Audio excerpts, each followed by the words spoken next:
है ना। यहाँ पे बहुत अच्छा, कितने लोग शादीशुदा यहाँ बैठे हैं, जरा हाथ उठाएंगे क्या? आपकी शादी हो गई है? और कोई नहीं बैठा है? चाचा जी आपकी भी शादी नहीं हुई है अभी?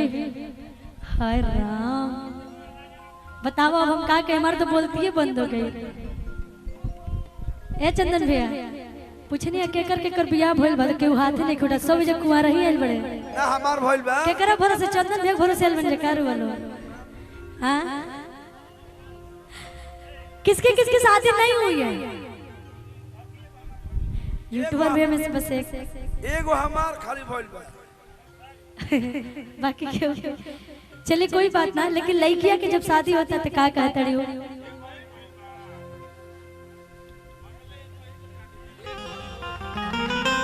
कि चाहे नहीं गुलार आ चाहे नहीं ऐसे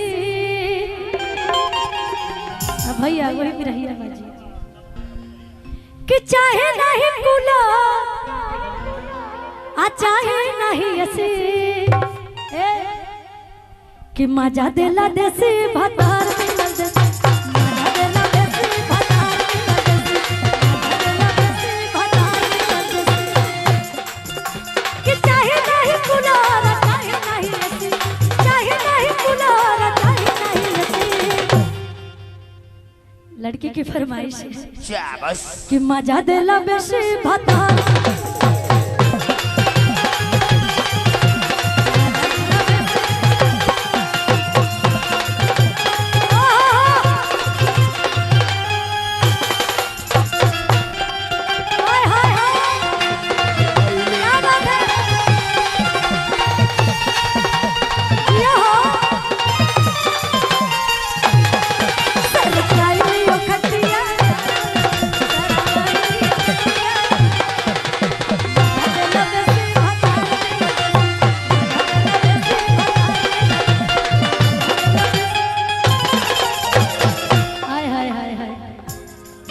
राजन भैया और शादी हो गई बा?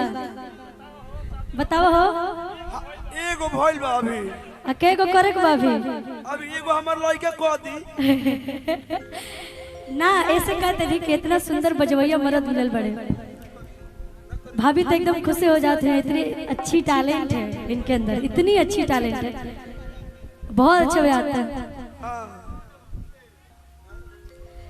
कि चाहे नहीं गुलाब आ चाहे नहीं ऐसे। ए सखी का हो? ए सखी हम सखी से कहती हूँ अपने, निशा दीदी मैं अपनी सखी से बोल रही हूँ कि मजा देला बेसी भतार मिलल देसी, मजा देला बेसी भतार, मजा देला बेसी भतार मिलल देसी, मजा देला बेसी। आई आई आई आई आई आई ओए हो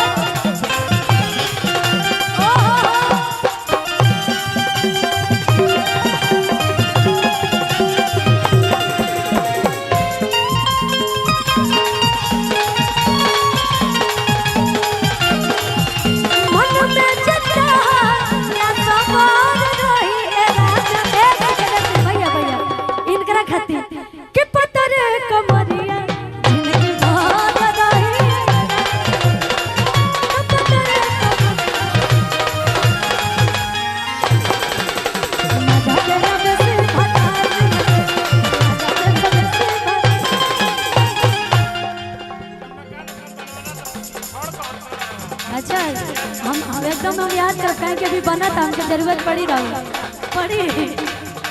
और ओहो सुनने के लिए आप आए हैं, बहुत बहुत धन्यवाद। ओहो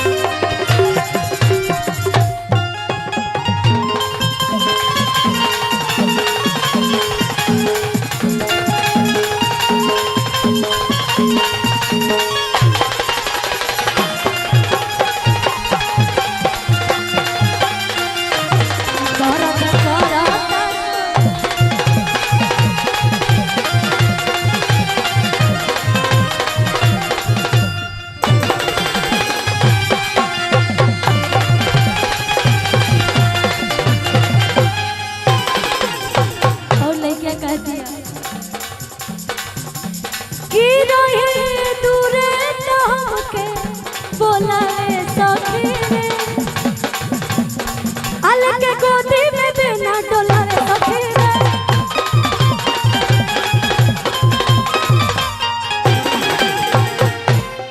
कि रही दूर तो हमके बोलावे सखी रे लेके गोदी में बिना डोलावे सखी रे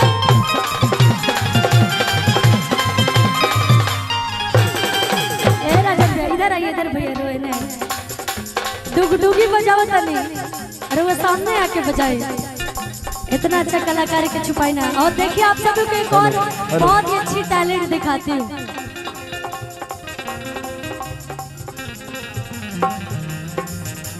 क्या बात है इधर आइए देखिए कितना अच्छा बजाएंगे ये भैया इसको क्या हुड़का बोलते हैं कहा तेरे शंकर जी के डीजे हो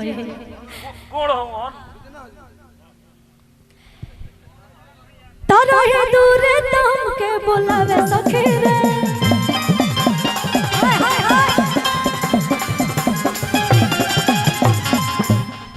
अलग गोदी में बिना डोलावे सखी रे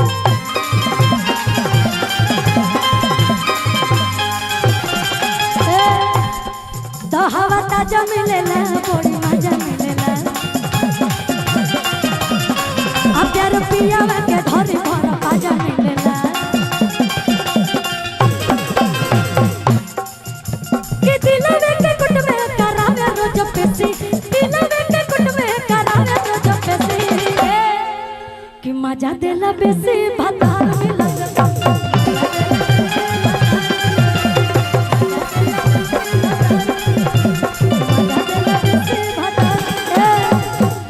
दरदिया कमरिया में दरदिया छाप बोलो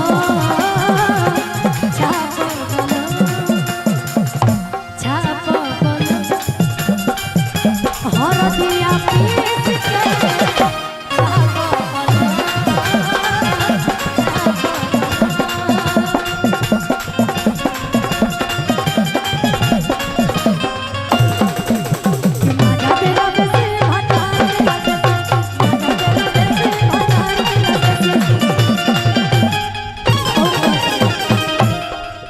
के भैया खातिर यहाँ के मेहरारू जब कही है तका कही है अब केकरा के कही होंगे ये बड़े इतना सुंदर टैलेंट बा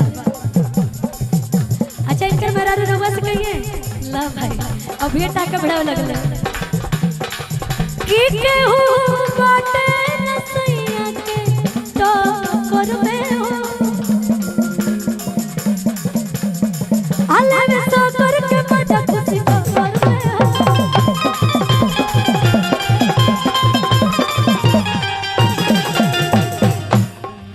केहू बाटे नसैया के टक्कर में हो लेवे तो करके मजा खुशी को कर में हो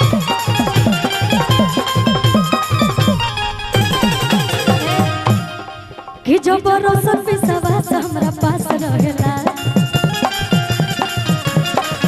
हमर मनवा न को बहु उदास रहेला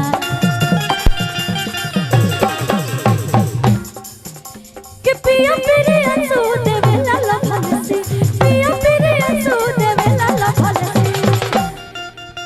कि मजा देला बेसी भतार मिला